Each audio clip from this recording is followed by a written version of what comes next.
دوستو آج ہم بات کریں گے ایک ایسے جزیرے کے بارے میں جس کے بارے میں سننے کے بعد انسانی عقل دنگ رہ جاتی ہے۔ بہت سے ریسرچر کا یہ خیال مانا جاتا ہے کہ یہی وہ آئی لینڈ ہے جہاں پر ایلینز رہا کرتے تھے۔ وہیں دوسری طرف بہت سے ریسرچر کا یہ بھی کہنا ہے کہ یہ وہی جزیرہ ہے جہاں سے دجال نمودار ہوگا۔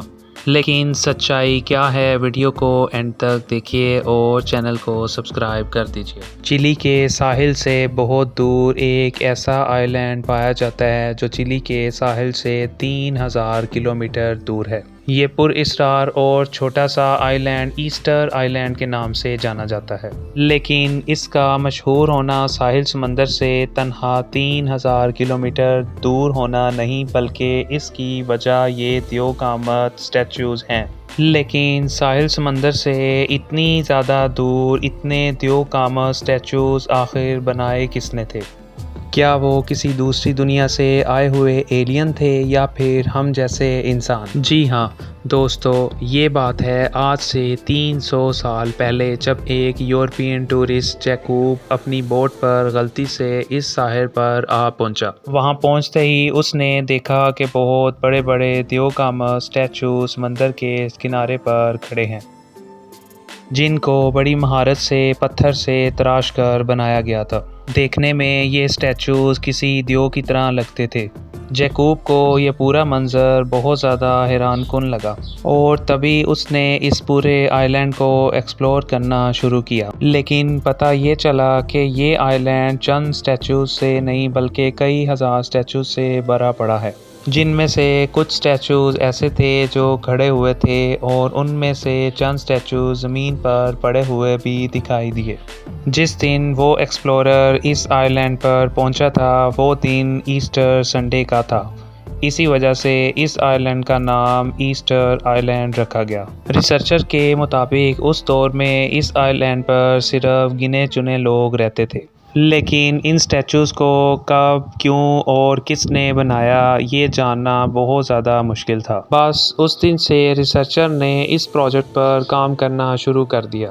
جی ہاں، اسی وجہ سے ریسرچرز کی انتھک محنت کے بعد آج اس آئی لینڈ کے بہت سے رازوں کا پردہ اٹھ گیا۔ ریسرچر کی انتھک محنت کی وجہ سے اب یہ کہنا بالکل غلط نہیں ہوگا کہ آج کی جدید سائنس اس آئی لینڈ کی سیکرٹس کو جاننے میں کافی حد تک کامیاب ہو چکی ہے۔ آج کے اس دور میں اس آئی لینڈ تک پہنچنا صرف پلین سے ممکن ہے، جو چلی سے اس آئی لینڈ تک پہنچنے میں 5 گھنٹے لگاتا ہے۔ ایک نارمل شہر جتنے اس بڑے آئی لینڈ میں 1000 سٹیچوز موجود ہیں۔ ان سٹیچوز میں سے کئی کی آنکھیں ہیں اور کئی سٹیچوز آنکھوں کے بغیر بنائے گئے ہیں۔ ان کی لمبی ناک، شارک جیسے چپٹے سر اور لمبے چہرے ان کی شکل کو انوکھی پہچان دیتے ہیں۔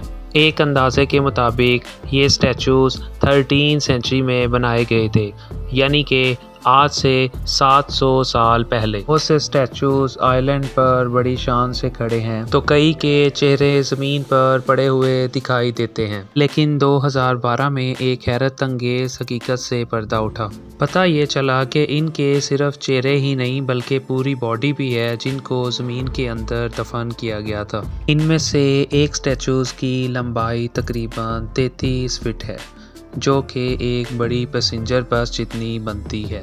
اس کا وزن تقریباً 90,000 کلوگرام بتایا جاتا ہے، جس کو اٹھانا تو دور بلکہ ہلانے کے لیے بھی تقریباً 500 لوگ ریکوائرڈ ہیں۔ حیرانگی کی بات ریسرچرز کے لیے تب ہوئی جب ریسرچ کے دوران انہیں ایک ایسا سٹیچو ملا جس کو انکمپلیٹ چھوڑ دیا گیا تھا۔ ایکسپرٹس کی کیلکولیشن کے مطابق اس کی ہائٹ تقریباً 70 فٹ تھی اور اس کا وزن تقریباً 300 ٹن بتایا جاتا ہے۔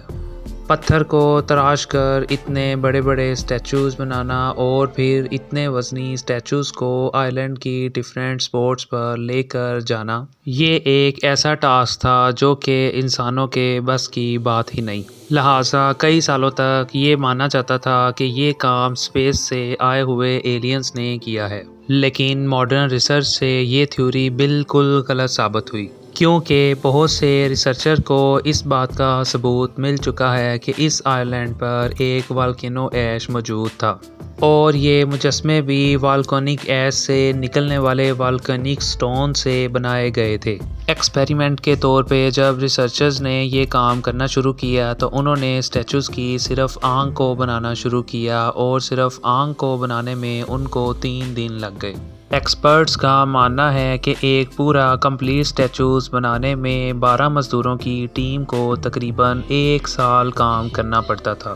ریسرچ ٹیم کو تراشنے کی بات تو سمجھ آ گئی، لیکن ان کے لیے اب یہ بہت زیادہ مشکل ہو رہا تھا کہ اسٹیچوز کو ایک جگہ سے دوسری جگہ کیسے لایا گیا، کیونکہ ایک اسٹیچو کا وزن تقریباً 14 ہاتھیوں کے وزن کے برابر تھا۔ یہ جاننے کے لیے ریسرچ ٹیم نے دوبارہ پھر سے ایک بار ان اسٹیچوز کا معائنہ کرنا شروع کیا۔ یہ وہ اسٹیچوز تھے جو بیچ راستے پر گرے ہوئے تھے، اور ان سارے اسٹیچوز میں ایک چیز کامن تھی۔ جو اسٹیچوز کسی سلوپ میں گرے ہوئے تھے وہ منہ کے بل پڑے ہوئے تھے، جبکہ پیٹھ کے بل گرے ہوئے اسٹیچوز چڑھائی پر پائے گئے۔ یہ دیکھ کر اندازہ لگانا بہت آسان تھا کہ جب یہ اسٹیچوز ٹرانسپورٹ کیے جا رہے تھے تو یہ اسٹینڈنگ پوزیشن پر تھے، اور جب یہ ایک جگہ سے دوسری جگہ لے جائے جا رہے تھے تو یہ گر کر ٹوٹ گئے۔ ایکسپرٹس کا ماننا ہے کہ سب سے پہلے اسٹیچوز کو رسی کی مدد سے بیلنس کیا جاتا تھا، اور پھر اس کو آہستہ آہستہ چلا کر ڈیفرنٹ پلیسز کے اوپر جا کر کھڑا کر دیا جاتا تھا۔ اتنے بڑے اسٹیچوز کو دیکھ کر یہ بات پر یقین کرنا آج کی سائنس کے لیے بہت ہی زیادہ مشکل ہے کہ یہ اسٹیچوز انسانوں نے ہی بنائے ہیں۔ کیا ان کو کسی ریلیجیس مقصد کے لیے بنایا گیا تھا، یا پھر ان کا کوئی اور ہی مقصد تھا؟ اس بارے میں کئی ریسرچرز کی اپنی اپنی تھیوریز ہیں۔ کیا یہ وہی جگہ ہے جہاں سے فرعون نمودار ہوگا، یا پھر یہ وہ جگہ ہے جہاں پر کبھی لوگ ان کی پوجا کیا کرتے تھے؟ اس کے بارے میں ابھی بھی ریسرچ جاری ہے، لیکن گائز آپ کو کیا لگتا ہے مجھے کمنٹ کر کے ضرور بتائیے، اور اگر ویڈیو اچھی لگی تو اس کو سبسکرائب کر دیں۔